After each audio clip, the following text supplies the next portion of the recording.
किसी घने जंगल में गिद्धों का एक झुंड रहा करता था। उनका पूरा झुंड एक साथ उड़ान भरते और साथ में ही शिकार करते थे। एक बार वो सभी उड़ते उड़ते किसी टापू पर पहुंच गए। वहां बहुत सी मछली और मेंढक रहते थे। उन्हें वह टापू बहुत अच्छा लगा। उसके खाने पीने और रहने की सारी सुविधाएं उस टापू पर मौजूद थीं। सभी गिद्ध उसी टापू पर रहने लगे। अब उन्हें शिकार के लिए कहीं जाना भी नहीं पड़ता था। सभी बिना किसी मेहनत के भरपेट भोजन करते और उस टापू पर आलस में जीवन जीने लगे। उसी झुंड में एक बूढ़ा गिद्ध भी रहता था। वह बूढ़ा गिद्ध यह सब देखकर बहुत परेशान रहता था। उसे अपने साथियों की आलस भरी दशा देखकर चिंता होने लगी। वो सभी गिद्धों को कई बार चेतावनी भी देता कि मित्रों, हमें फिर से शिकार के लिए उड़ान भरनी चाहिए, ताकि हम अपना शिकार करने की कला को और भी मजबूत बनाए रख सकें। अगर ऐसे ही आलस करें तो एक दिन हम शिकार करना तक भूल जाएंगे।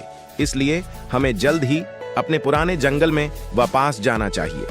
उस बूढ़े गिद्ध की सलाह सुनकर सभी गिद्ध हंसने लगे। वह उसका मजाक बनाने लगे। उन्होंने कहा कि बूढ़ा होने की वजह से इनका दिमाग खराब हो गया है, इसलिए यह हमें आरामदायक जीवन छोड़कर जाने की सलाह दे रहे हैं। ये कहकर गिद्धों के झुंड से उस टापू से जाने से मना कर दिया। इसके बाद वह बूढ़ा गिद्ध अकेले ही वापस जंगल में लौट गया। कुछ दिनों के बाद उस बूढ़े गिद्ध ने सोचा कि बहुत समय हो गया, चलो उस टापू पर जाता हूं और वहां पर अपने सगे लोगों और दोस्तों से मिलकर आता हूं। वह बूढ़ा गिद्ध जैसे ही उस टापू पर पहुंचा, वहां की हालत देखकर वह हैरान रह गया।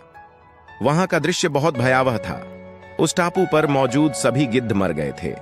वहां पर सिर्फ उनकी लाशें ही पड़ी थीं। तभी उसे कोने में एक घायल गिद्ध दिखाई दिया।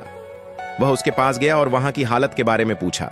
उसने बताया कि कुछ दिन पहले इस टापू पर चीतों का एक झुंड आया था, जिन्होंने उन पर हमला कर दिया और सबको मार दिया। हम लोग बहुत समय से ऊंचा उड़े नहीं थे, तो हम अपनी जान भी नहीं बचा सके। हमारे पंजों में उनसे मुकाबला करने की क्षमता भी कम हो गई थी। उस घायल गिद्ध की बात सुनकर बूढ़े गिद्ध को बहुत दुख हुआ। उसके मरने के बाद बूढ़ा गिद्ध वापस से अपने जंगल में वापस चला गया। कहानी से सीख हमें हर हाल में अपनी शक्ति और अधिकारों की रक्षा करनी चाहिए।